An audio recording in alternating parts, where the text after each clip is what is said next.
så alle sammen, velkommen til den her video. Vi tror, det er ikke særlig pænt lige nu, det ved jeg godt, det bliver fikset snart. Men i hvert fald, i dag er det lørdag den 30. maj, og jeg har takket ja til at få en Muay Thai kamp her den 7.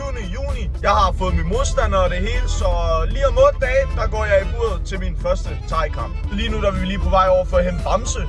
Vi skal lige ned og træne. Bamse har også kamp faktisk. Så skal vi ikke bare få hentet ham og så komme ned og træne? Så er vi hos Bamse. Skal vi se om han er klar? Det er han helt sikkert ikke. Nej, han står ikke ude og venter.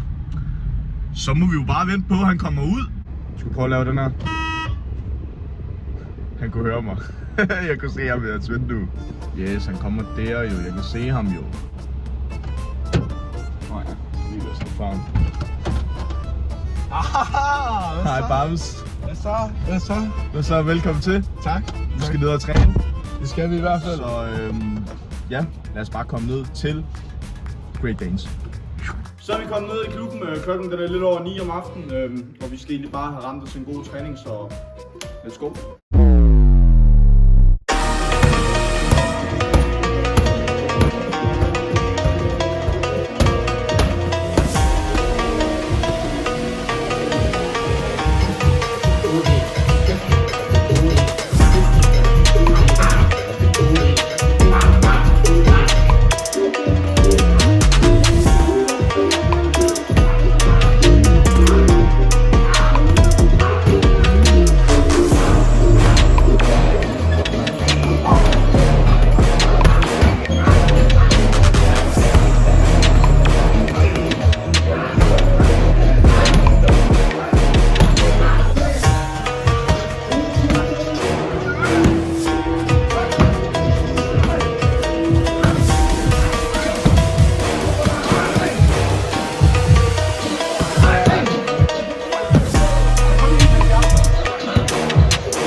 Så blev træningen færdig, det var skide godt. Nu skal jeg lige hjem og have mig i bad, og så skal vi over og klippes. Kom nu.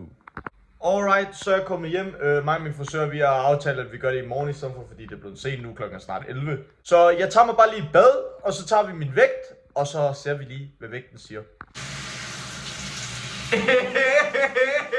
Hvis I godt kan lide den her type vlogs, hvor I bare får lov at følge lidt med i mit liv op til nogle kampe og sådan noget, så husk at smide et like. Let's go, så fik jeg mit bad, og det er på tide at tage min vægt nu. Jeg skal kæmpe i 67 kilo. Jeg er ikke rigtig nervøs for, om jeg kan ramme vægten, fordi mit normale walk-around weight, det er omkring de der mellem 67 til 69. Men skal vi ikke bare hoppe op på den og se, hvad den siger? Alright, hvad siger den her? Den siger 69,9. Det var faktisk lidt mere, end hvad jeg troede, jeg vejede, men ikke noget, jeg stresser over. Det kan jeg sagtens slå. 67 kilo, nemt. Men ja, guys, jeg tror ikke rigtigt, der skal ske så meget mere i dag.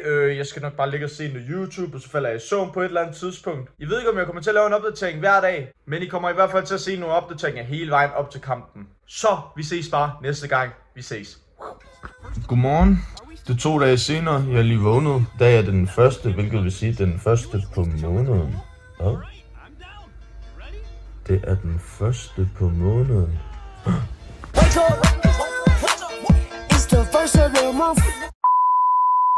Men ja, folkens, det er den første. Der sker lidt med håret, kan I se. Jeg skal ned og træne senere i aften på vores thai-hold. Ellers tror jeg ikke, der skal ske så meget mere i dag. Faktisk ugen op til, der bliver det meget stille og rolig træning nede i klubben. Skal vi ikke bare cutte til, når jeg er dernede? Så blev det tid, så vi kører simpelthen bare mod klubben.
Så blev vi færdige med en god træning.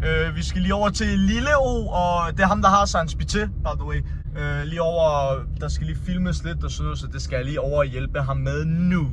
Så over ved Oliver, der er lige lidt behind the scenes her til TikTok og sådan noget. Han har fået lavet nogle videoer, og nu skal jeg egentlig bare tage hjem af. Oliver, hvad er din prediction? Hvordan kommer jeg til at vinde på søndag? Jeg håber selvfølgelig på et knockout, men jeg kan godt forestille mig en TKO. Det kunne jeg godt forestille mig. Okay, sindssygt. Nå, jamen vi er blevet færdige over ved Oliver, og jeg skal egentlig bare hjem nu, have et bad og så i seng. Jeg tror ikke, der kommer flere opdateringer fra i dag. Jeg tænker, at den sidste træning, I får lov at se, det er måske her onsdag, torsdag, og så tænker jeg, at det næste, I får lov at se, det er egentlig bare kampen, sådan så den her video heller ikke kommer til at vare 500 år, ikke? Godmorgen. Det er lørdag. Jeg skal kæmpe i morgen. Jeg glæder mig. Så i dag, der skal der ikke ske så meget. Jeg skal bare ud og gå en tur. Sørge for at få strukket ud. Jeg har ikke vist jer mine andre træninger, fordi mine træninger er meget ensartet. Det er måske ikke så spændende at se på videoen. Men i dag, der får I lov at komme med mig ud på en gåtur. I får lov at se, hvordan jeg strækker ud og sådan lidt af det. Jeg tænker, skal vi lige gå ud på vægten og kigge, hvad den siger. Lad os se, hvad den siger, min dejlige vægt.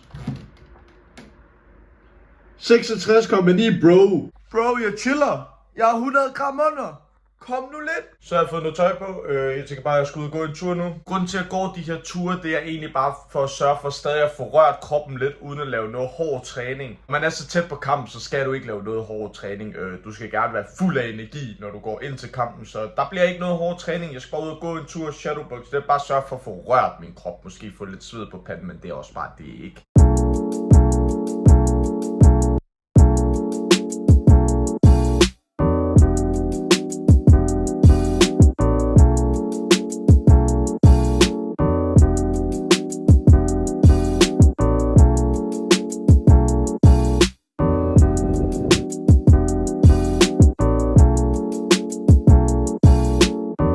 Så blev min gåtur færdig. Det var en tur på 3,3 km.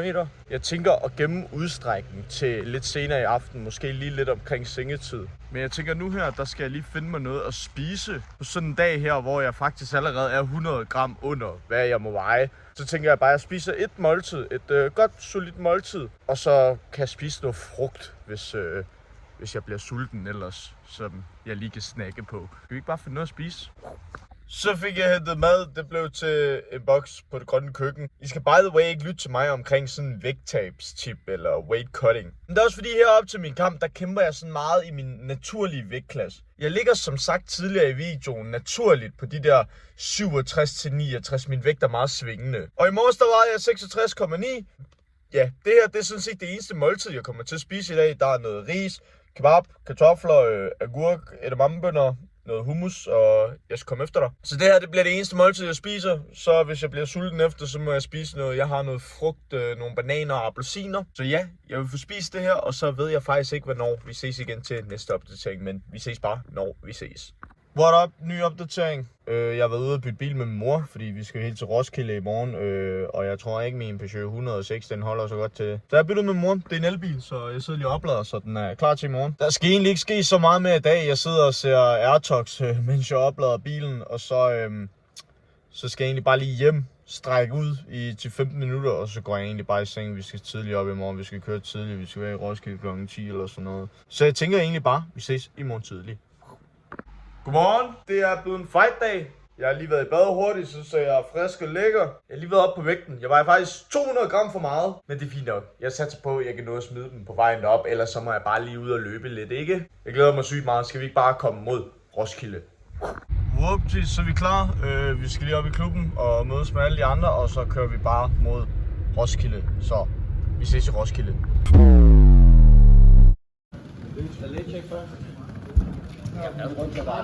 Fighter får armen på, og så kommer jeg. Kom du lidt.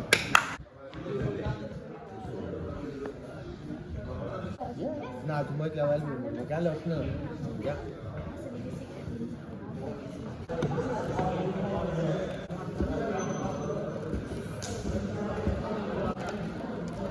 Så Benja, hvordan har vi det? Jeg har det fucking godt. Jeg glæder mig bare til at komme ind og slås.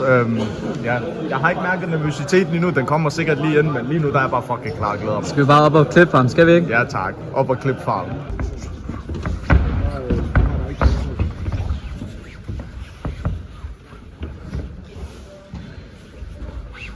Så BJ'en klar. Kom nu, BJG, ud på sidequest. Klar til Muay Thai kamp.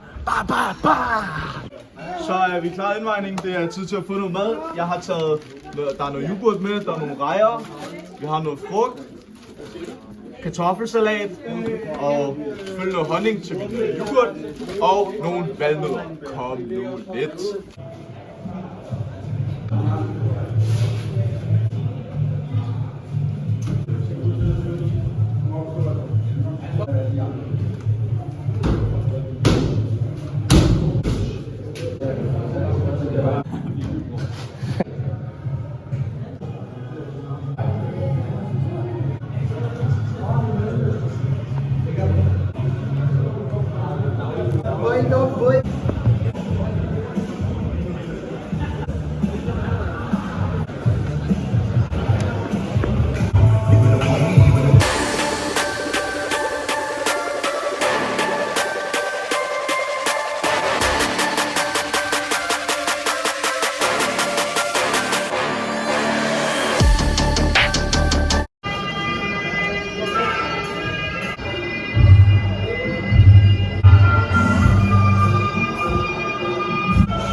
Første mand, Benjamin. Okay? Benjamin, du har en stol på det. Skål på det. Go! Kom så, Benja! Bam! Ja tak, og så spark. Afslut med spark. Ja, op. Ja tak, på igen. På. Ja tak, lige præcis. Lige ja tak. Og det er fint, op. Bum. Ja, godt, det er også et spark. Bam, lige præcis. Næste gang, der klar på low kick. Ja, godt. Men det gjorde ondt, den der. Ja tak. Det gjorde ondt. I hæften. Oj. Igen, Benjamin. Og tag fat knæ. Tag fat. Knæ, oj. Oj, det gjorde ondt på ham. Godt hook der. Ja. Og så igen, Benjamin. Ja, det er godt. Det er lige meget, det der. På ham. Benjamin, 1, 2. Oj. Og low kick. Kom med knæet næste gang. Lige stå knæ. Oj. Oj. Sådan.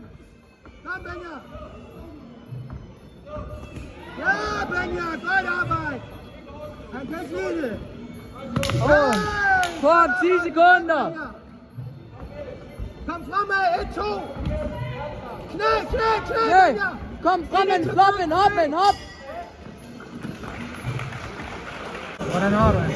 Fint, jeg er overhovedet ikke træt af dig. Benjamin, han gør det der. Stå fast, okay? Okay, jeg har dig. Ja, okay? Og bare her, venstre hånd ud, jab, og så low kick, okay? Du behøver ikke at lande med det jab der. Bare stik dig ud. Okay. Vanvittigt. Helt op. Okay? Nu ved du, hvordan det er. Ja. Så hver gang du går ud og presser ham i hjørnerne, hvis han er helt oppe i hjørnet, kom med et flyvende knæ. Bam, okay? Yes. Kom med din fucking spark. Ja, tak. Men tag en skridt frem, ikke lave noget nøgent, okay? Og lige stå i fjæsen, det rammer hver gang. Bam, igen. Knæ næste gang. Godt knæ. Den går ikke lidt Nej. Fortsæt, Benjamin. Det var ikke knæ til nosserne, den der. Det er fint. Over til den anden ringeren. På ham med det samme, Benja. Okay. Kom med knæ næste gang. På ham. Knæ. På ham. Knæ. Knæ der. Pres ham ind i hjørnet. Kom så, Benja. Ind og knæ. På ham. Benja. Ja, stå op. Op knæ. Godt knæ, det er gjort. Igen knæ. Ja tak, knæ. På ham.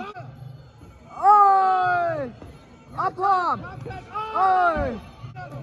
Knæer. Knæ.